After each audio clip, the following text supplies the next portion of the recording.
All right, our next item is the Ombum Boulevard and Boulevard Park community plans. And we'll have Alex Hunt and Susan McLean.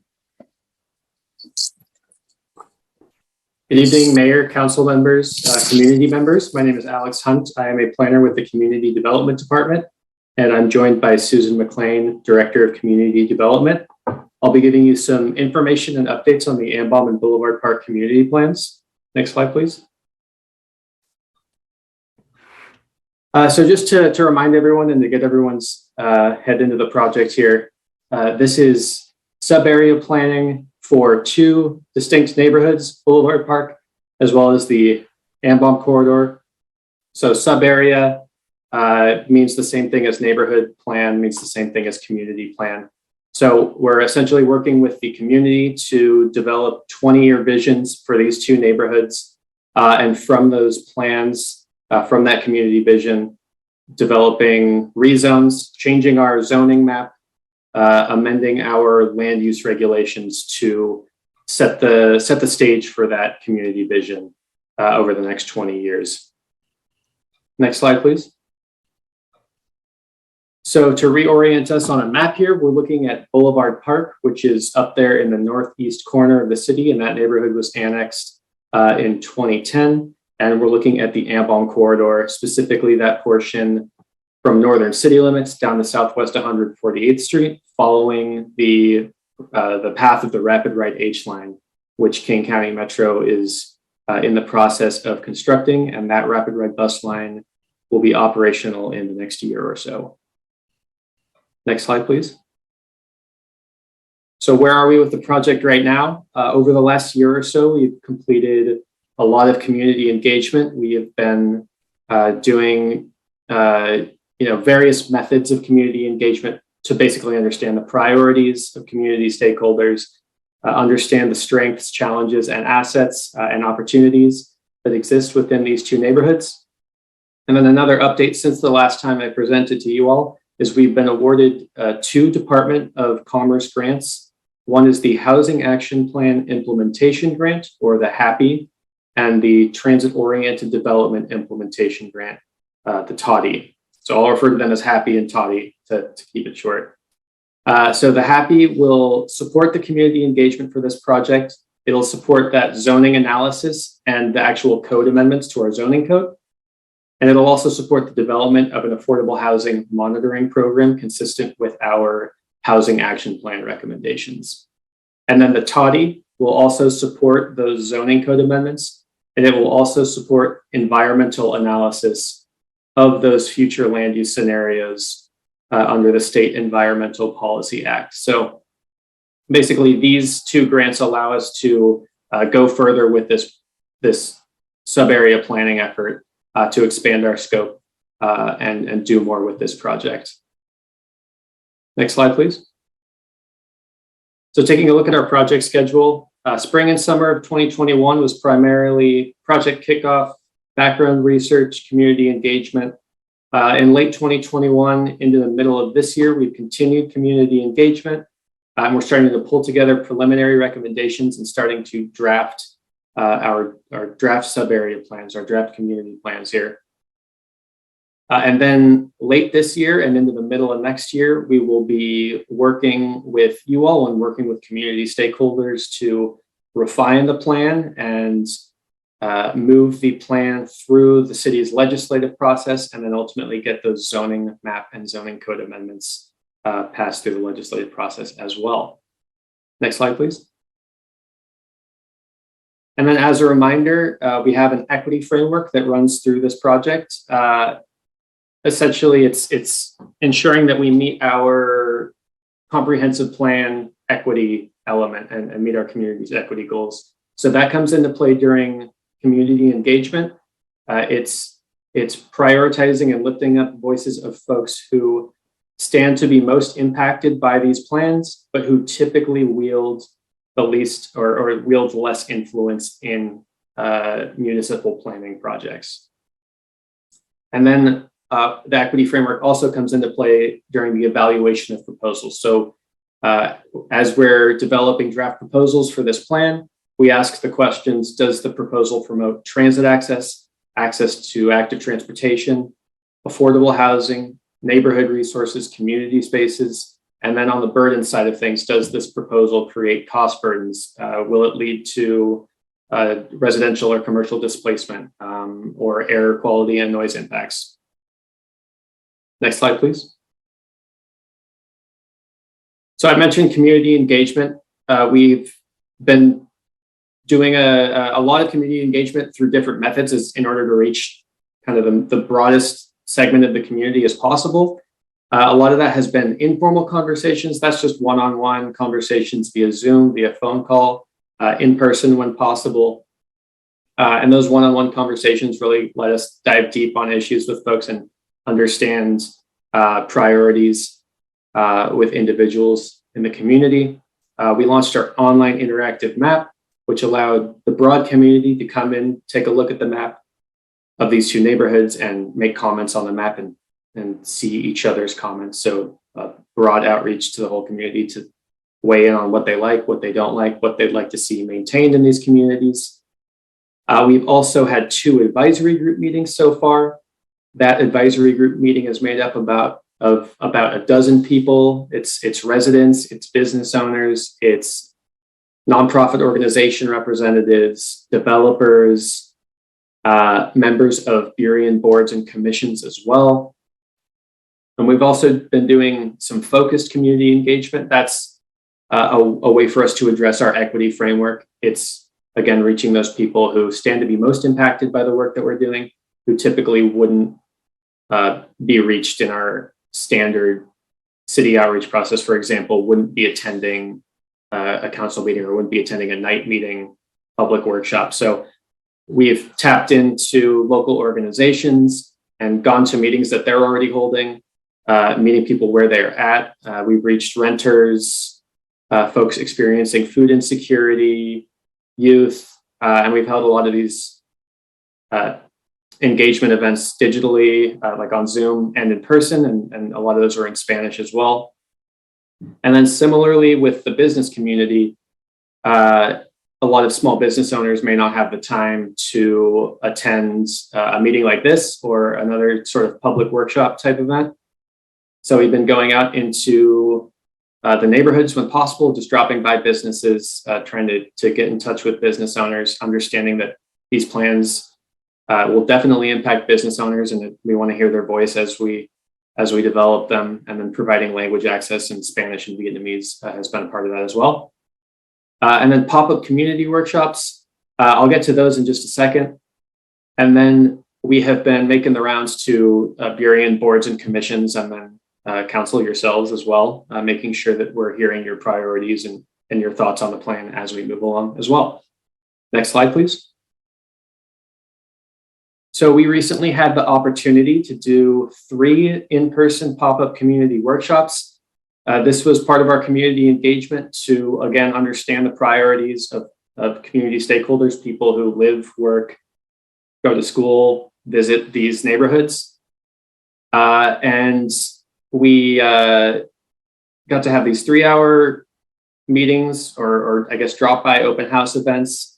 And got to talk to folks in person. It was really wonderful to have just candid conversations with the folks in these neighborhoods and hear their visions for the future as it relates to streets, types of housing, other amenities.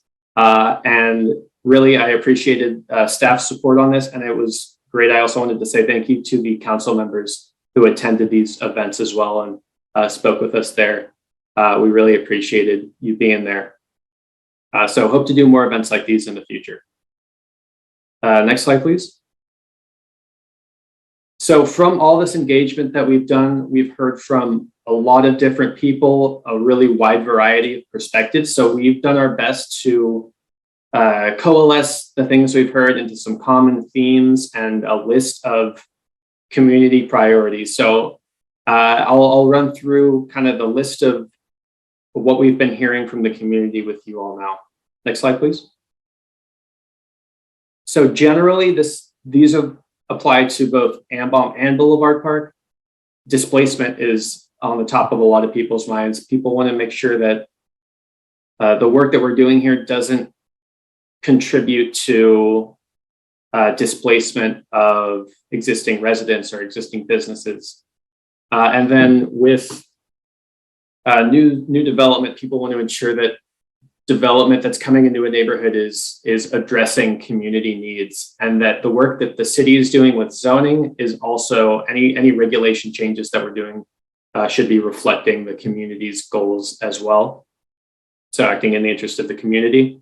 Related to housing, affordable housing has been a topic of conversation. So ensuring that we're both creating new affordable units and preserving affordable units.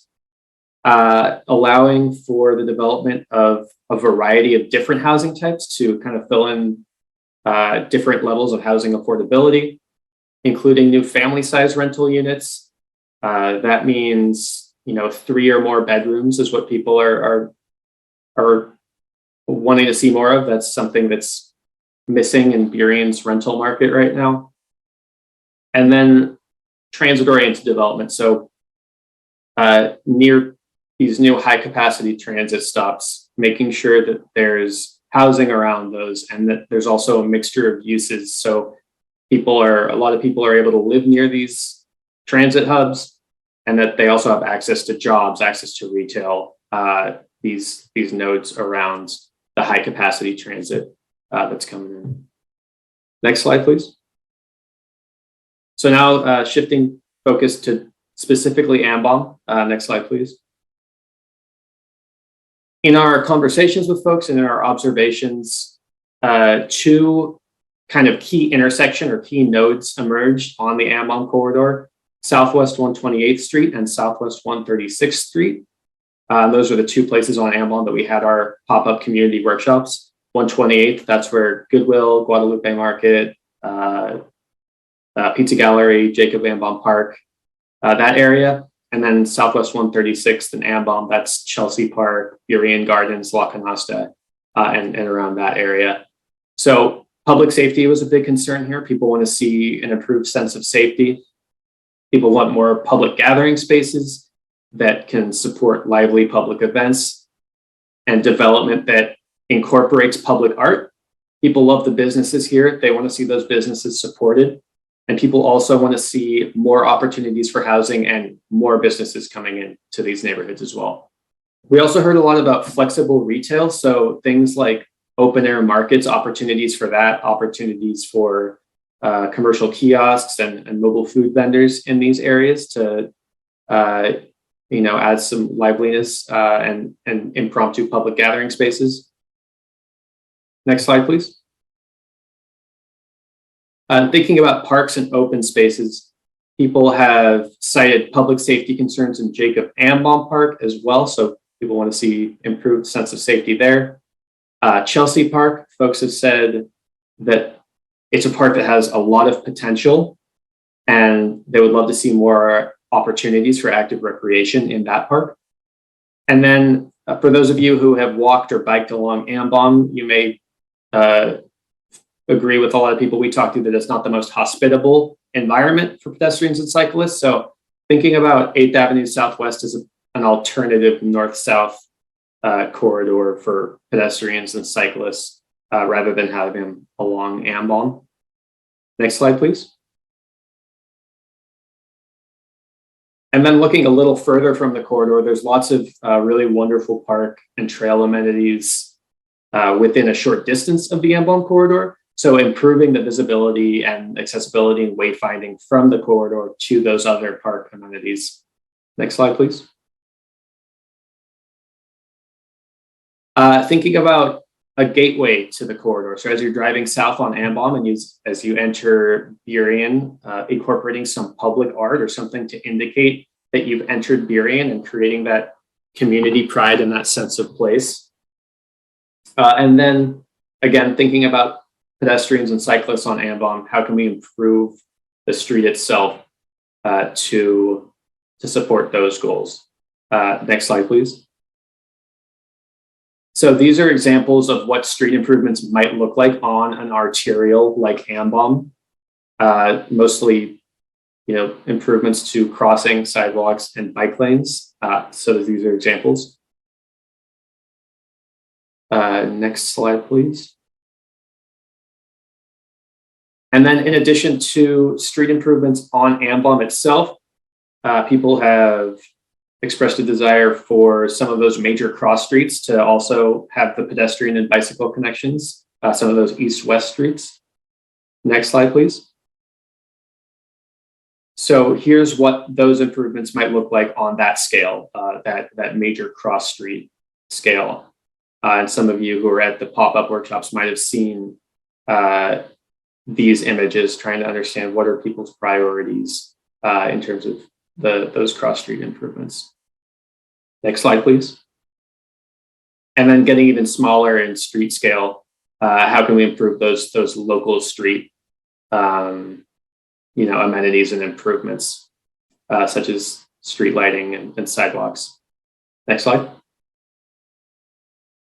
And again, examples of what those local street improvements might look like. So we see some roundabouts, some stormwater features, some of these traffic calming measures to change the way that cars and people interact with each other on these smaller streets. Next slide, please. And then broadly across the Ambom corridor, increasing zone density to provide more housing. We know that this region is in a housing crisis, so figuring out how do we address that and how do we build the capacity for more housing into the future. Next slide. All right, now switching gears over to Boulevard Park. Next slide, please. We've heard a lot about parcels and properties that are vacant or unused. So people want to see partnerships emerging, figuring out how do we develop these properties or how do we use these properties in a manner that benefits the community. If you're familiar with the 120th Street pathway, Councilman Bracero walked this path with us during the workshops. It connects 16th Avenue South to Glendale Way South. People want to see some public safety improvements there in the form of lighting to further formalize that pathway. Developing a main street on South 120th, that is the existing heart of downtown Boulevard Park, and people want to see that character supported in the way that we treat pedestrian crossings, pedestrian amenities, things like that. And then here, as well as Ambom, people want to see opportunities for lively public gathering spaces, public events, and then those, retail like open air markets, kiosks, and mobile food vendors. And then opportunities to establish a permanent community gathering space in downtown Boulevard Park. We do have the Boulevard Park Library, which is a really wonderful community asset in Boulevard Park, but people are looking for more spaces like that are dedicated for the community to gather. And then looking for ways to improve east-west connections to downtown Boulevard Park. The topography makes that challenging. So Boulevard Park can feel a little cut off from the rest of Burien, especially along those east-west routes. Next slide, please.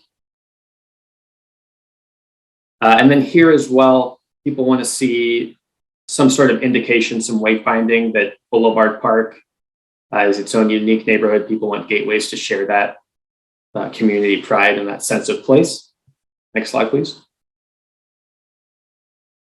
And then thinking about zoning, adjusting multifamily and mixed use zoning to create quality development. And what I mean there is looking at our regulations, looking at our zoning and the way we regulate land use in this neighborhood and make sure that it's, we're looking closely and aligning it again with what the community is telling us they need and what we know we need for the future of these neighborhoods. And then thinking about the businesses that are there. There's a lot of beloved businesses in Boulevard Park as well. People want to see new opportunities for business in this neighborhood. So understanding that more housing is necessary to grow that customer base, looking at how we can do that.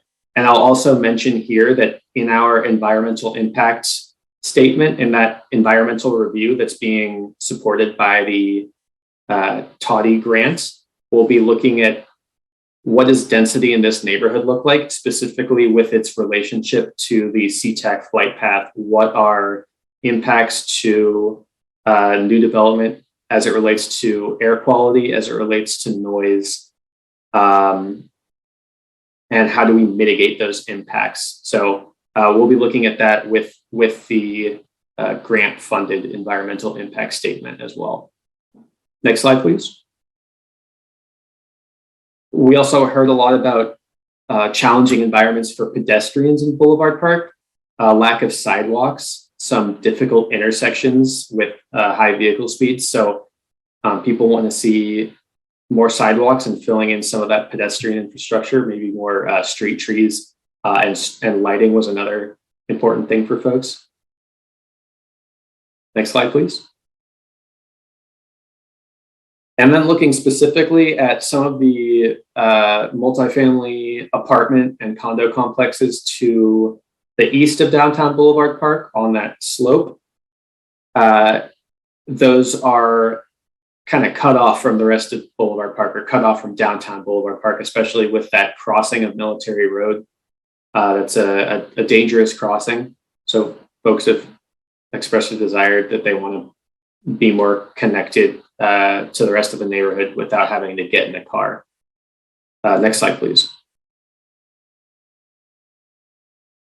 And then thinking about using lower traffic streets as a way to prioritize pedestrians and cyclists.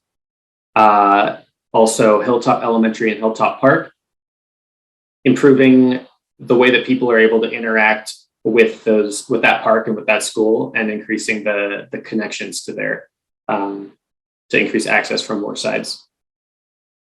Next slide, please. And as you may be aware, Southern Heights Elementary School will not be operating as a school after this year. So we're working with the school district and community members to determine the future of that site. How can that site be used to benefit the community into the future? And then the two city parks in this neighborhood, which are Southern Heights Park and Hilltop Park. People want to explore how more active recreation opportunities can be added there, and how can that be used, or how can those spaces better benefit the community.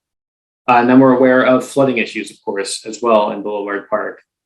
So continuing the work there and addressing the issues with the chronic flooding in this neighborhood.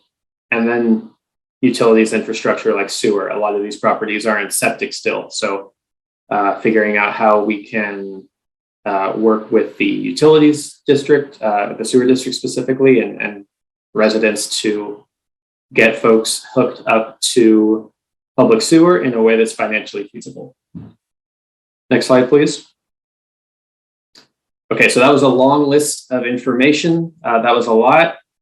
But our next steps are to continue refining these, draft community priorities and coalesce that into a draft community plan.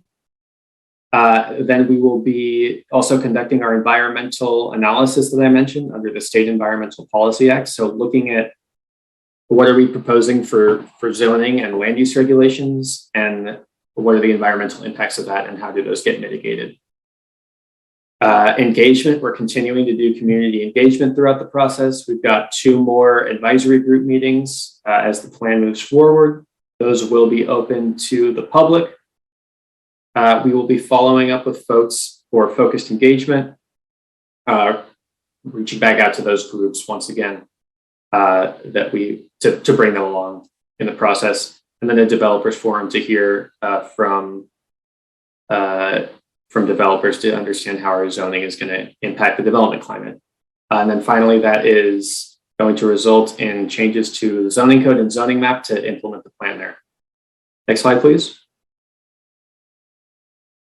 So our questions for you all to be answered either tonight or at a later time. What else should we be thinking about with this plan? Now is the time to get your feedback so that we can continue to hear your priorities as we move along. What are some trade-offs that might emerge with a plan of this scale there are going to be trade-offs, and we want to understand your insight there. And then what would you like to see? How would you like to see these two neighborhoods grow over the next 20 years?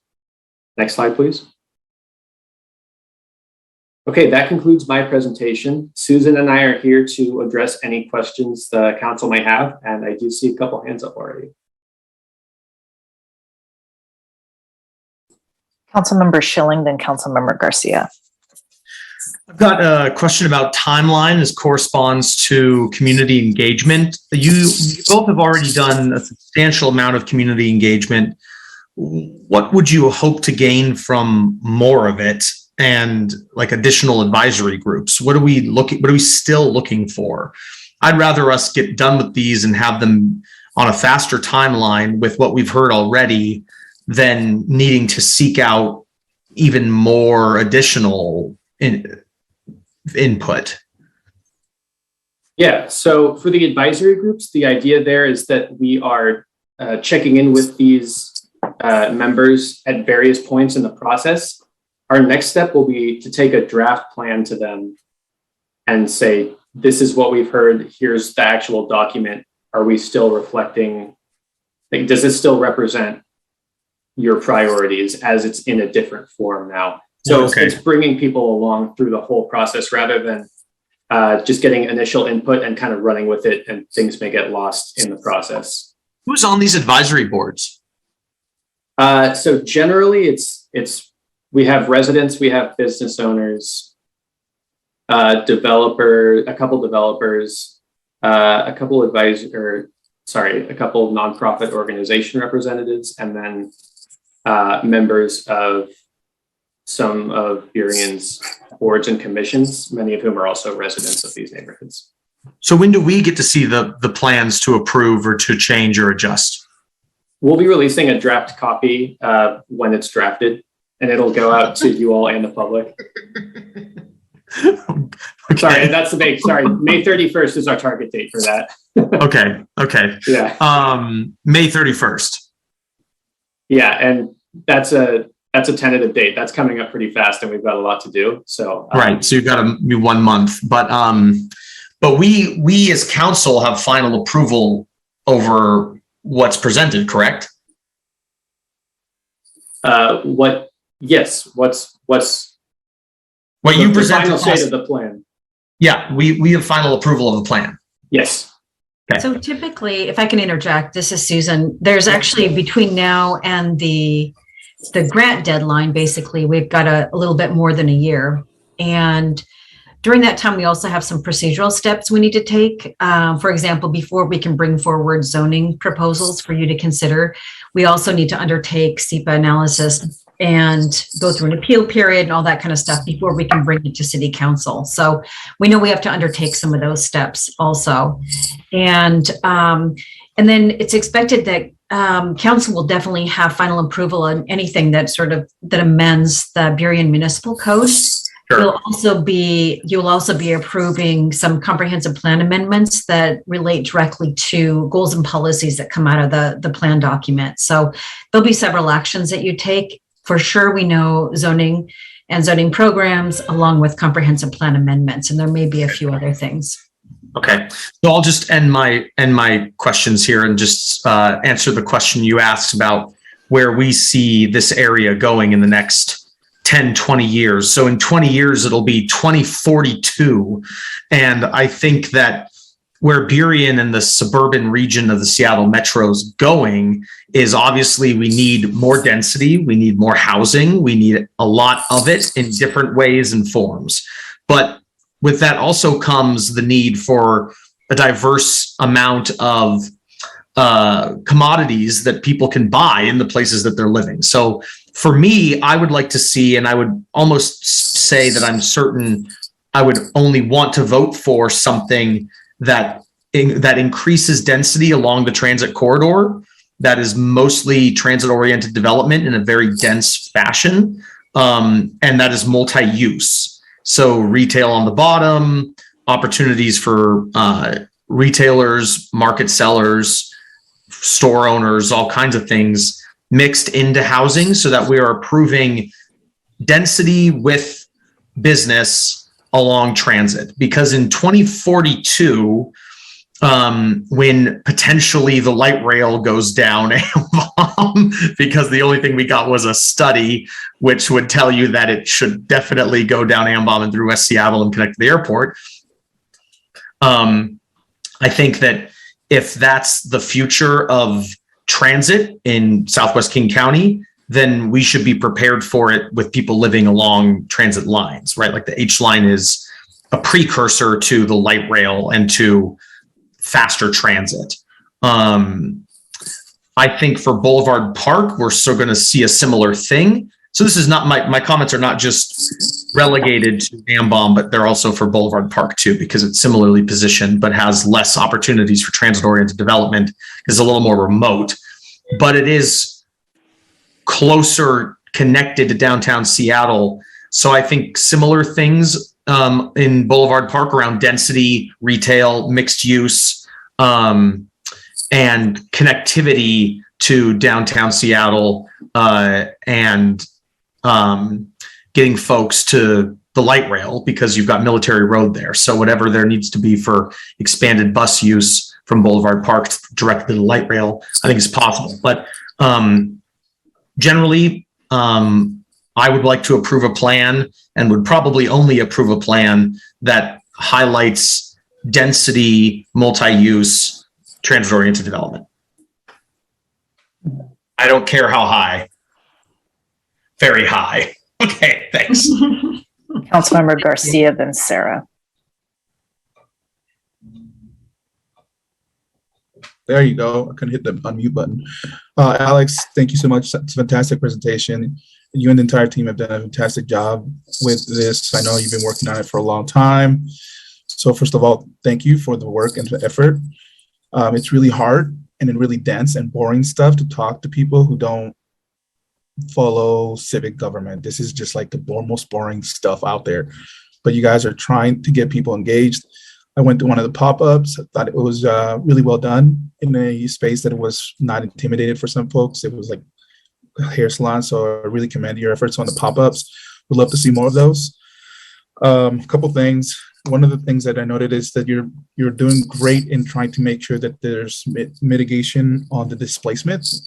Most of these zoning and land use changes tend to impact or come along with gentrification. And I think most people now have a better understanding of gentrification and aren't scared of that. They're more scared of the displacement that it brings. So one thing I'd like to make sure to throw in there to add is a way to track and evaluate how the mitigation displacement went. Track and mitigate and evaluate how that mitigation of displacement went. Like, did we do a good job of it in essence, right? Another part is I believe you are in good communications with our neighbors to the north. The North Highline area is doing their very own zone update, sub-area update. It's a major update that's taken up 2 years to go through.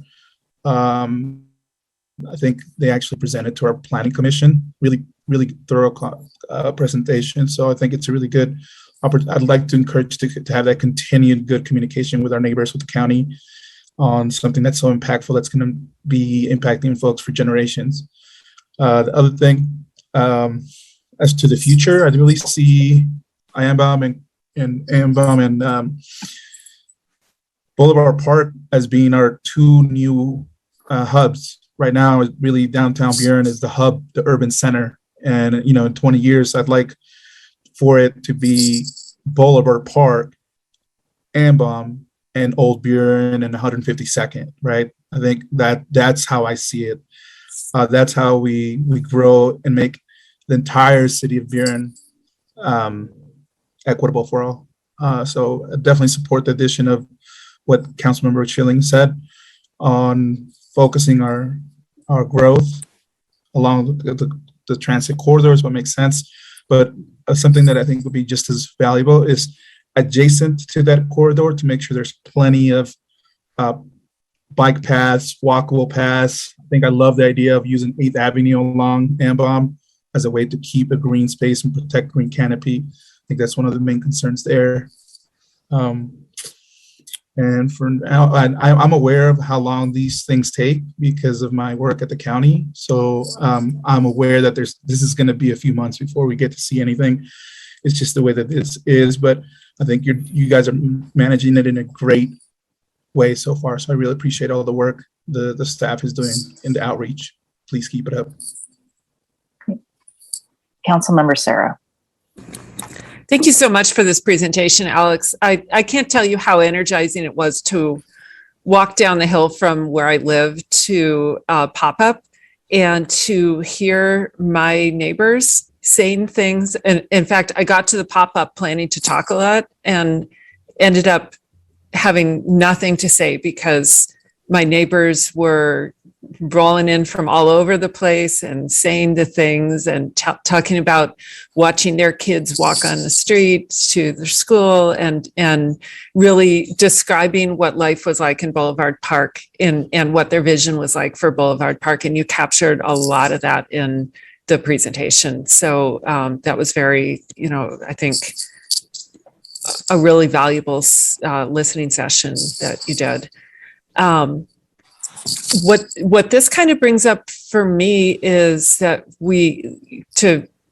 and I also want to say, I just want to say Councilmember Mata really got me started thinking of Boulevard Park as a place with some potential. And I'm very grateful for that several years ago. When I was hearing Councilmember Garcia talk about hubs, and possibly having a hub in Boulevard Park and a hub in North Ambaum and maybe a hub down in the Manhattan area. What does that change for city governance, for things like the Discover Burien or for the BEDP that are very downtown centered now? Are there like business communities in each of the hubs, or do they all work together? Where it kind of, how does the whole city grow into having multiple nerve centers all around different points? And I think that that's something we need to be intentional about so that it's collaborative instead of competitive, and so that it gives a sense of vibrancy that I want to be in Burien because there's events, on all four corners and in the middle, instead of a sense of a scarcity model of those resources. Yeah, thank you for bringing that up. That's an important thing to consider. I think ideally there will be a collaborative approach, so we'll see how we can encourage that with what we're proposing.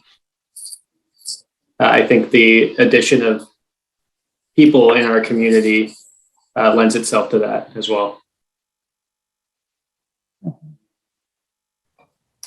Well, and I want to say thank you for this presentation. There's certainly a lot to absorb. I see the neighborhoods differently, and being on the airport committee, I am concerned about exposing more and more people under the flight path if there wasn't a way to, or there isn't enough, I'll say, mitigating that.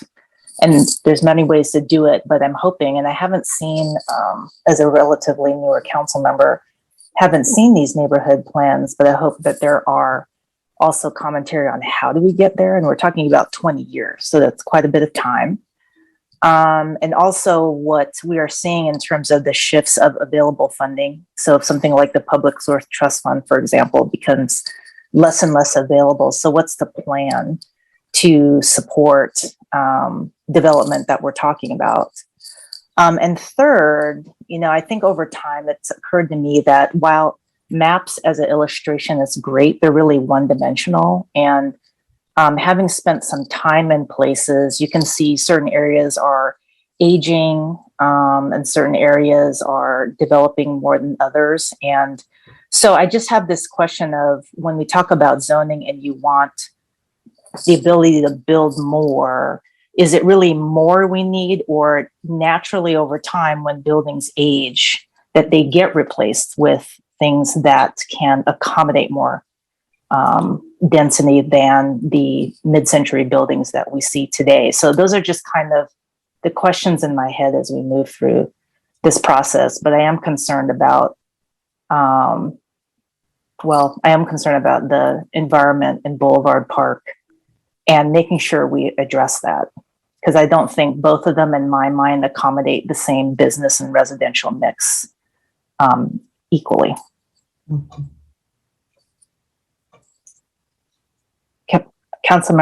Deputy Mayor Schilling.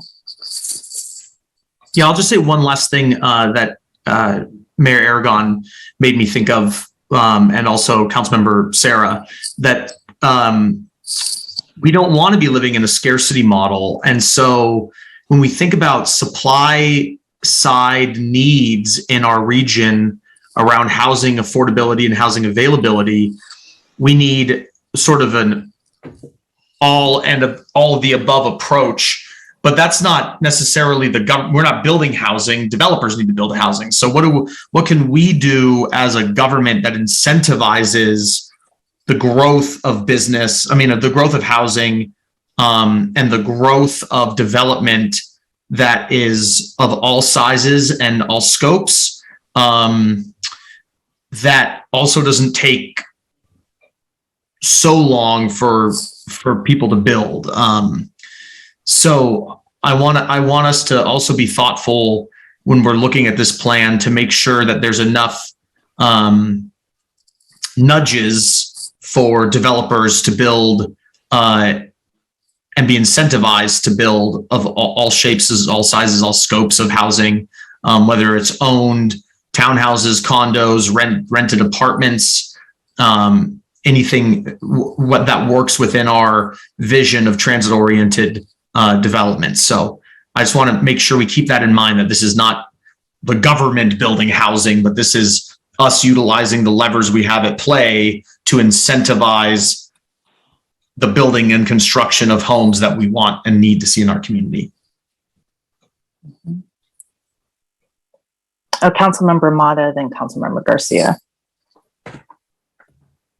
Yeah, Alex, thank you so much. And Susan, for your work. I've seen you out talking to community members. One of the concerns that I have, I mean, I really like the report that you're doing at this moment, but I almost feel like we're missing the opportunity and making it a reality. And here's the thing that I see, that we're fractured as a city in the sense that we have to have other partners and other agencies to get on board with this. So who I see that being is this City of Seattle, City Light. I've asked before, I want to know what infrastructure and how much money are they spending in Boulevard Park and Ambom, but the upgrades that we're getting. On top of that, we need to figure out where King County is with the transportation system and looking at what does that look like long term. To me, it just makes me wonder what the county and voters were thinking when we ended up funding transportation for the biggest cities in King County. And yet the people that work at Microsoft and that work as janitors and restaurant workers and caregivers and all the jobs that are just, they pay substandard wages because, inflation is just continuing to hit us. But to me, it's interesting that we don't have a train to come to Burien to take us out to work, out to Bellevue and Redmond and Kirkland and Seattle and, and some of these developing cities that are developing faster than us because they have a tech economy. So to me, is where are we at when it comes to Sun Transit, King County Transportation, Seattle City Light? And on top of that, I think it just gets even worse when we start talking about the water districts. I mean, how many do we have in our city? And then talk about sewer systems. I mean, I don't think we cannot plan, or so we can plan all we want, but we can't make a reality until we make sure that these other agencies get on board with us with the same vision that we have. Because, we talk about development, it's so if I can build a building, but if I can't get water to it or I can't get electricity to it, I mean, how long is it going to take to be able to get the permit cycle for that? And so I think that one of the things we should be looking at is, okay, where are we at with that? On top of that is, I think we've resolved the question of density because we had that conversation where we wanted to make sure that these plots were being built to capacity instead of where we can build, mixed use, we're building a single home. I mean, that's not good use of our land and our property. And so I'm also concerned with Washington State Transportation. Look, I'm very supportive of the new freeway that'll be going through Burien and separating us away from all of King County. I have some concerns about that because it's going to be a freeway city, one of the only freeway cities. I mean, and so to me, it's like, okay, well, what are we getting for that? I mean, I think that regionally, we got to make sure we protect our infrastructure regionally in our county. On top of that, we're going to be dealing with the semis coming from Alaska Viaduct into Burien into the airport and then getting on I-5 when that expands. So I just think that there's a lot of agencies that are missing at the table. And so for a 20-year plan, we got to make sure they're on board. And I'm not sure if we've reached out to them or what that relationship looks like. Thank you. Did you have a comment on that, Alex or Susan? We haven't done a lot of extensive engagement with utilities specifically, but utilities and access to utilities is one of the topics of the environmental impact statement. So we have it scoped, or I guess pre-scoped, to be analyzed with our environmental impact statement. We have talked with King County Metro, of course, to understand what's happening along Ambom. But the utilities, we haven't had that conversation just yet. Thank you. Councilmember Garcia. Thank you, Mayor.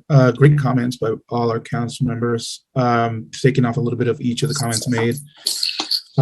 Would love to make sure that there's incorporation for all types of housing, like Councilmember Schilling said, especially, I too love tall buildings, like you mentioned, along the transit. I would love them, but would definitely like to see something in between tall buildings and single family homes. So some of those duplexes, triplexes, quadruplexes, cottage houses, the missing middle. So hopefully incorporate that into some of the upcoming focus groups. And Councilmember Mata is spot on. Like, maybe let's invite the utility companies to the developers forum. You have a developers forum that's coming up. Invite the utility companies to sit next to developers as we're looking at zoning and land use. Makes complete sense. I also wanted to just make sure that the developers forum includes both market rate and affordable housing developers, hopefully equally. It's hard to invite everybody, but hopefully as many private developers are there as affordable housing developers. And if there's even some that focus on missing middle housing, even better. So we have everybody there. So I just appreciate the discussion and comments made by our council members. Thank you. Thank you. Anyone else have other comments for Alex or Susan? Okay. And just one more thought I just want to share, and I think it's really interesting to make sure that our individual neighborhoods have needs met. So like, for example, the food desert issue, I think is really serious in Boulevard Park, and I certainly don't want those residents to be have less access to basics such as that. But also think about, again, looking at the city as a whole. I've lived in a couple of major cities, and just there's a balance of siloing different neighborhoods, and then there really isn't that movement around to looking at the city as a whole and make sure we have enough public spaces that are accessible to everyone, so that we have that kind of integration of all of our neighborhoods. So just something to think about. And I'd be curious to see how that is addressed. Probably not in the sub area plan, but something larger. Like, I'm not sure if it's the comprehensive plan, but I just wanted to give that input, and that I'd like to see people experience different parts of our city, because there is a lot of diversity, even though it's a pretty small area. Deputy Mayor Schilling. Yeah, I just want to say one final thing that I've been thinking as we're all sort of mentioning places areas and theories and thoughts that we find necessary for building this foundation here. I do think, though, and know that there are different orders of things we have to do here in order for these to be successful. Like, there's first order policy planning initiatives that need to happen before businesses come in. There's first order policy and practices that have to happen before people decide to move to the places we're wanting them to move to, right? So we need to be, and I think Susan and Alex and our planning staff are doing it this way, but I just want to emphasize that there's a first order of things, a second order of things, a third order of things, that we can't just all of a sudden have everything happen the way we want it to. It's planned and strategized. So I think just making sure that we're aware of what comes first, what comes second, will make sure we all have our expectations in place about how long it's going to take and what we're going to get. I just wanted to emphasize that. Okay. Thank you. Okay, last opportunity for questions for Alex and Susan. Well, thank you so much. You've generated a ton of discussion, and I'm really looking forward to the next round and seeing what input you get when you come in front of us again. So thank you so much. Thank you for the excellent feedback tonight. Thank you. This was a great discussion.